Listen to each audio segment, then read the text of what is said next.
Well, hello there everyone, and welcome to another video. It's Simon Hurley from Inklips. Today I'm going to be showing you how to make this fun square card using Crayola colored pencils on Kraft cardstock. I'm also going to be using this awesome stamp set from Kraftin Kimmie called Ice Ice Baby. I just love all the little critters in this stamp set, and today we're going to be using that little mouse all dressed up for the winter, carrying that awesome cookie. I'm going to start out with some Kraft cardstock here, and we're using some Memento Tuxedo Black ink to stamp down my image. We're going to ink up that little mouse there really well to get a lot of ink on my image here, and then we're going to flip it over and stamp it down. I'm going to place it in the bottom right-hand corner of my cardstock here, and we're going to be giving it really nice pressure so that you get a good stamped image. After I finished that, we're going to start off with my coloring here. Like I had mentioned at the beginning, we're using Crayola colored pencils to color in this piece.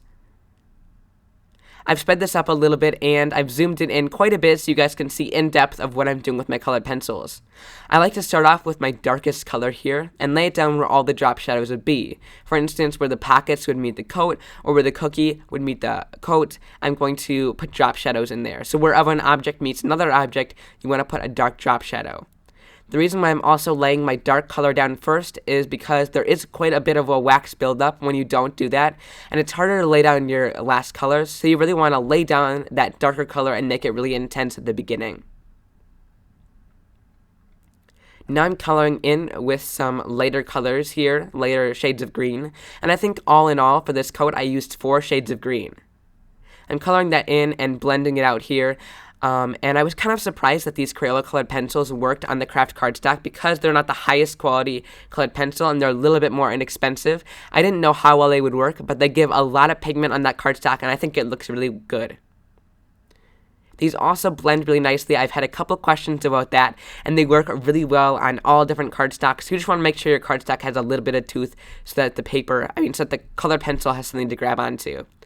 I've skipped a couple layers ahead here, and I'm on my latest color, and I'm just going to fill the rest of that image in.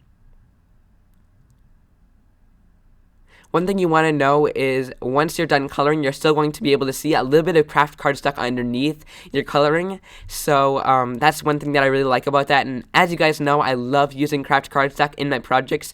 So I was super excited about this one, and I was excited that these colored pencils worked on top of Kraft. So I'm continuing coloring in. I'm coloring in his scarf now. And like I mentioned earlier, you really want to work in layers. So I've skipped to one of the last layers here.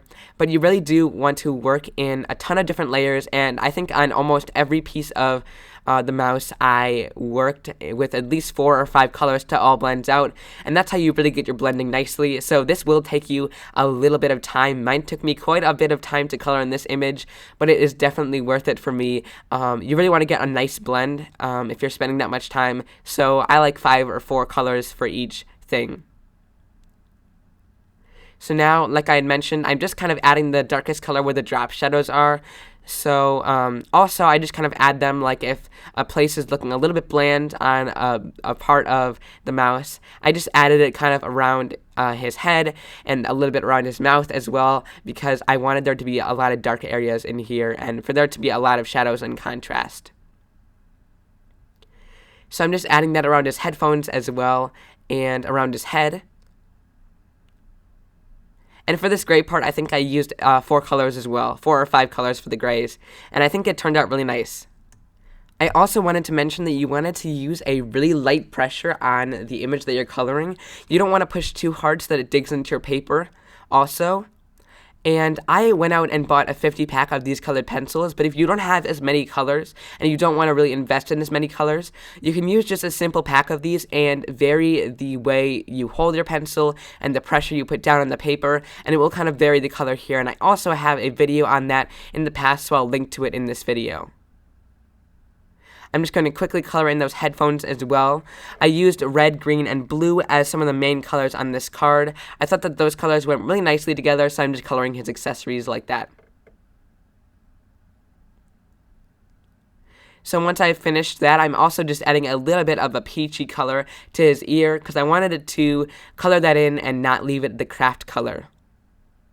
So I'm just going to keep going over that until it kind of turns that lighter shade of peach. Then I'm just going in with my white gel pen because I love adding detail with that. And I'm just adding little X's or cross stitches onto his scarf, kind of faux stitching there, and it makes it look like it has a lot of texture there. And I love doing this to add a lot of extra detail to my card, and I think it really just adds a lot to the card and makes it kind of stand out with all that coloring on there. So to finish off the card, I added some sequins from Lucy Abrams, little white dots, and also I stamped on the sentiment, "You're a cool friend." I added it onto a card base with some rounded corners, and that completes my card for today.